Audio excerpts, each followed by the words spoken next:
All right, today we're talking about sectionalism or compromises. And our central question is, what issues divided America in the first half of the 19th century? So here it is again, the essential question. What issues divided America? The 19th century, by the way, is a reference to the 1800s. I know that confuses some people. Write that down, and here we go. First, antebellum America. Antebellum means before war. So we're talking about the period 1820 to 1860. The Civil War starts in 1861. Nations struggled to resolve sectional issues, producing a series of crises and compromises. Crises took place over the admission of new states into the Union, and it was always a question of whether the state would be a free state, meaning no slavery allowed, or a slave state. They were trying to figure out who would be able to have the most power in Congress. Now, economics really divided these two sections.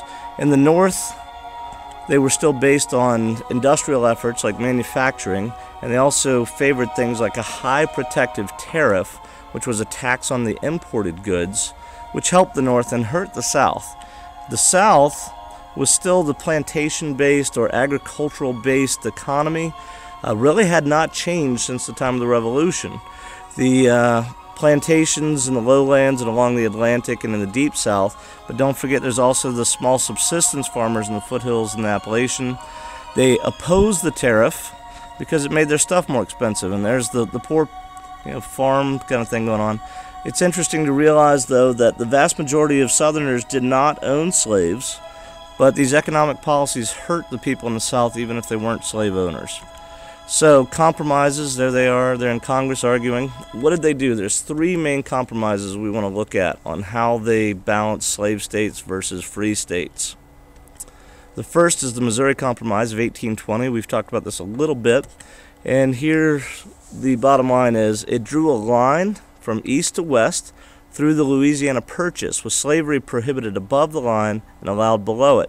An important exception was Missouri. See, Missouri here is above the line, so it's in the north, but it was a slave state. That's why it's called Missouri. Get it? Missouri? Anyway, that was the exception. The rest was supposed to be free automatically. That was 1820. Now, 30 years later, in 1850, California wants to come in, but it's a free state. So this requires a new compromise. California enters as a free state, while the new southwestern territories acquired from our war with Mexico, they were given the right to choose on their own. This will be called popular sovereignty, and that was the bargain.